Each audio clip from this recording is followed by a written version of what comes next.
Let me just say good morning to everybody. Got a big announcement to make.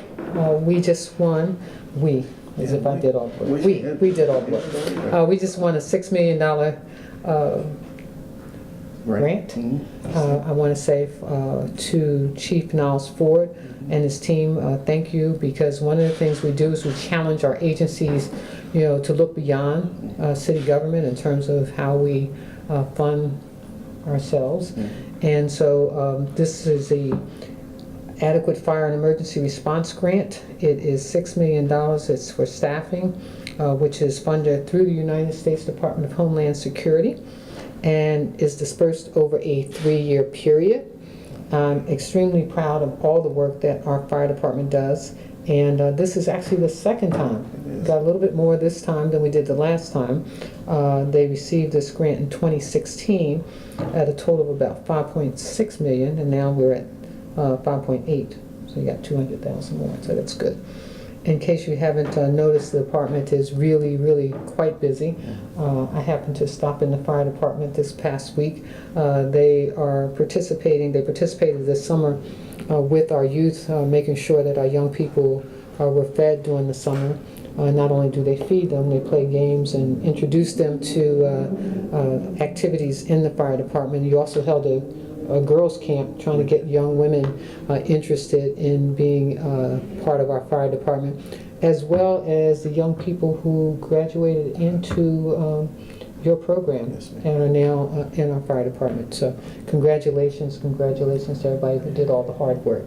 You want to share a few words? Yes, please. Thank you. Thank you, ma'am. As Mayor Pugh mentioned, the Baltimore City Fire Department recently was awarded a grant of almost $6 million from SAFER. It's the Staffing for Adequate Fire and Emergency Response. This will help us make sure we maintain the response level we've been accustomed to. We knew when we applied that they were going to award it to several fire departments, and it was a very competitive process. Baltimore City continues to have one of the most robust fire EMS programs. We are probably one of the busiest, certainly per capita, EMS organizations in the country. Additionally, this minimal staffing will help us comply with NFPA, the National Fire Protection Association standards. As a result of this grant, we've been able to recruit and hire some of the best candidates to serve the citizens of Baltimore. We've seen a steady pool of good applicants, quite frankly. And I'm going to parenthetically insert this, and as a shameless plug, one of the things that we do now is we use citizens to actually do the hiring for firefighters. For the past 3 years, of course, people take the written tests, they go through the physical agility test. It used to be a time that firefighters would interview prospective firefighters. We stopped that approximately 3 years ago.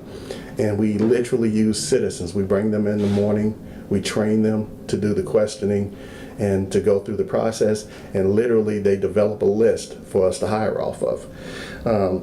This, like Madam Mayor said, this is our second SAFER grant, and I'm so proud we were able to get, we got 40 positions last time, we're getting 40 again this time, and we're so excited about that. But I also want to give credit, the mayor has continuously told her staff, I'm talking about cabinet members, to make sure that we recognize the people who actually do the hard work to make these things come to fruition.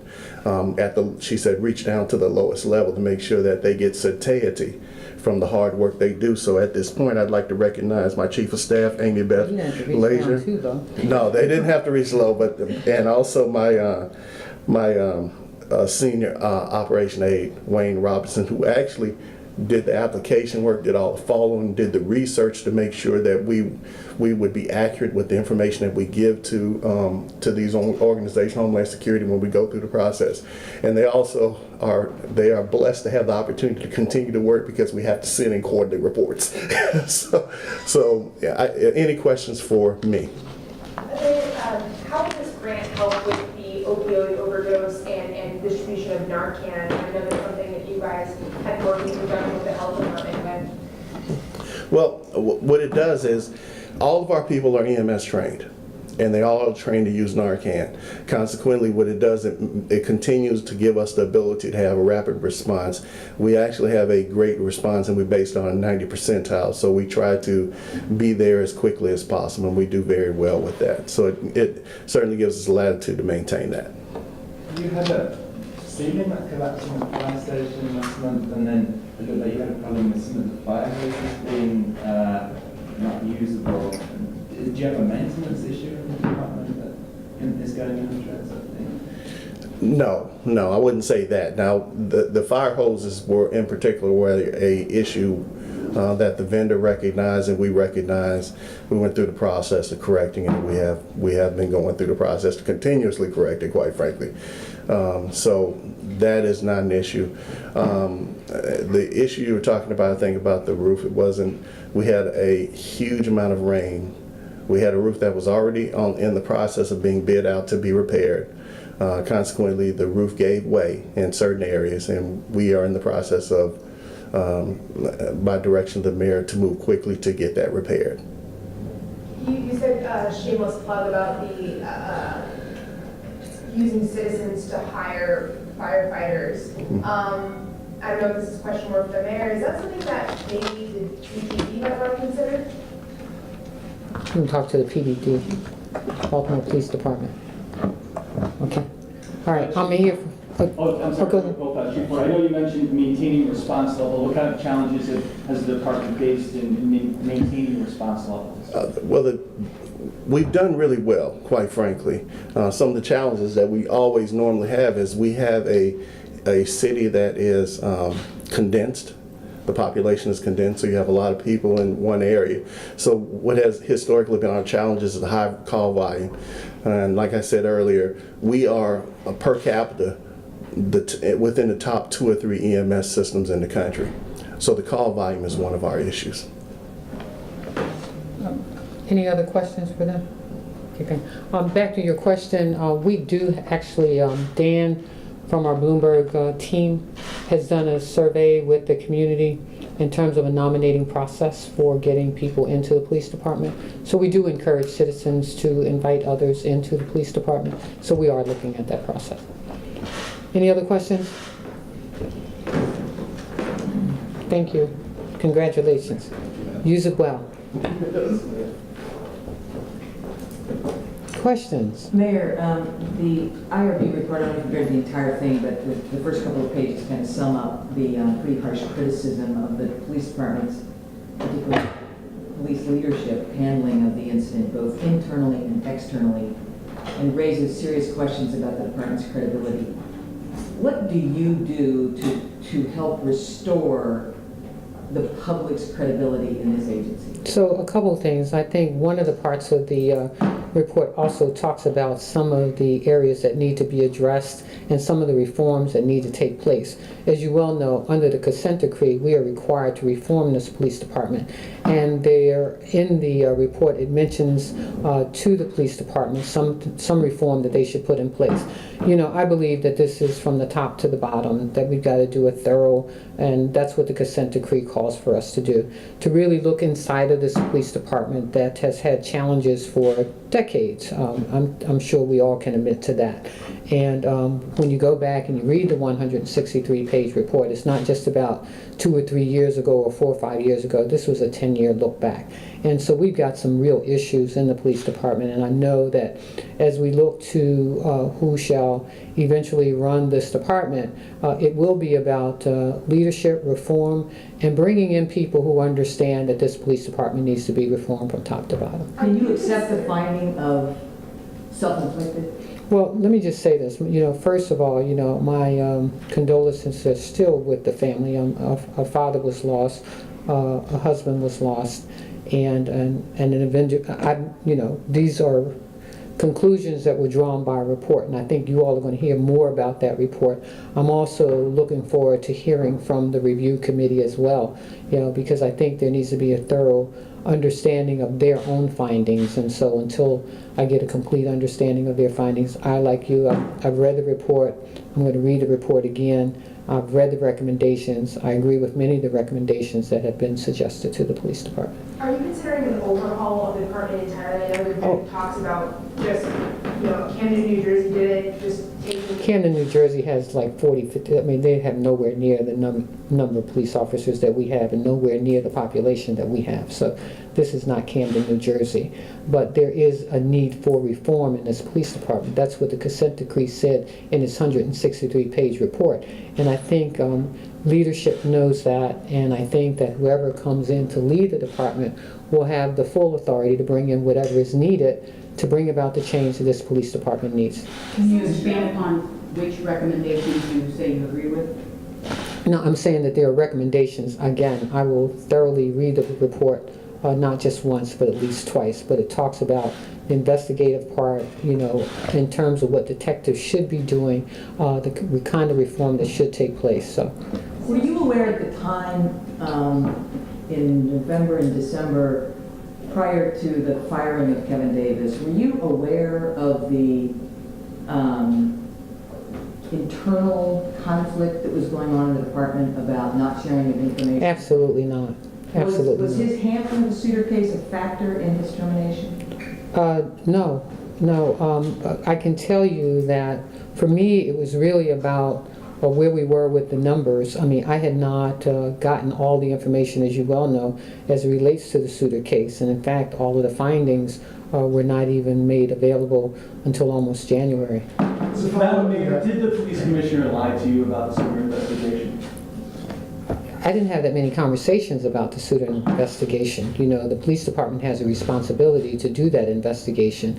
I believe that when Darrell D'Souza came on board as the commissioner, he thought that it was necessary to have an outside independent review, and I agreed with him. Well, Kevin Davis was on Wednesday night when Sean Souter was shot, there was that press conference, of course, where the commissioner says, okay, there's a man in a black leather jacket. I mean, you were there with him. I mean, he was telling you this, he was telling the whole city this. Right, and that's what the report said. Inaccurate. Right, and that's what the report says, and the report reveals that there were some inaccuracies that was shared with me and shared with the public.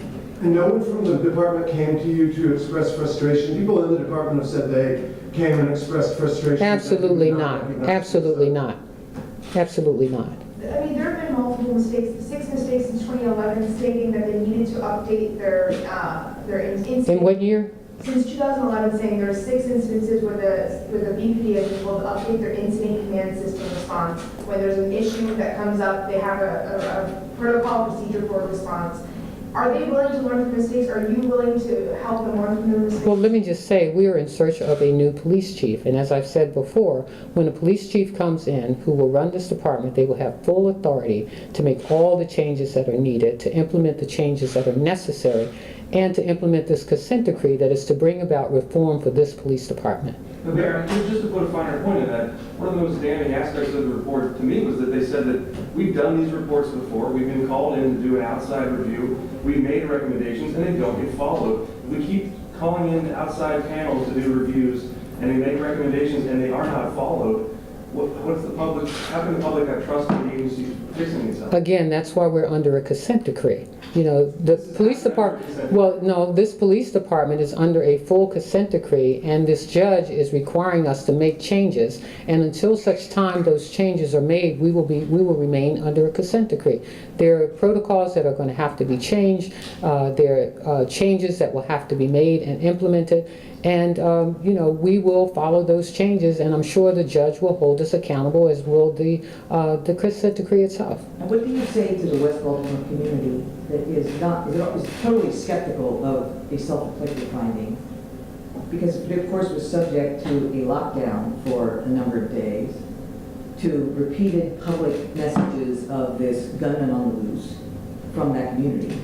What do you say to that community, again, to restore some faith? Well, let me just say this. I'm as disappointed as anybody that the Harlem community was held to this kind of infliction as it relates to how the community was held at bay to be able to get into their homes. I think that not only have I apologized for it, D'Souza apologized for it. And so, again, there are protocols that have to be changed. Again, this police department has to undergo change, and change will take place. We don't want to be under consent decree for the next decade, but we will be under a consent decree until the changes are made that brings about the confidence that this community needs to have in its police department, because the police department is a part of the community, and community engagement is important. How we interact with the community is important. How we treat people in our communities are important, and we will make sure that when we bring about the changes that the consent decree requires, that the community will be satisfied because they're overseeing this as well. Knowing what you know now, do you regret the funeral, the way that was handled as a hero's funeral and with public road closings and a vast PR campaign surrounding it? Well, I didn't orchestrate that, so let me just say that, again, these are findings that are still being reviewed and will be shared. So you don't feel at any point that you were misled by anyone on the police department? I think we all, well, according to this report, we've all been misled. But do you feel misled? Having read the report, there's information in the report that I did not get. Absolutely. Can we just be clear, you've read the report, but you're not willing to say that you accept the finding that Detective Stewart killed himself at this point? I said I read the report. I'm waiting to hear from the independent reviewers because, like everyone else, I want to completely understand everything that has been provided for us in that report. So no. And I'll share that with you. How much harder do these findings make attracting top talent to be the next commissioner? Well, we got over 40 applications and people still calling and wanting to be the police commissioner. So, I don't think that these findings will hurt our search for a police commissioner at all.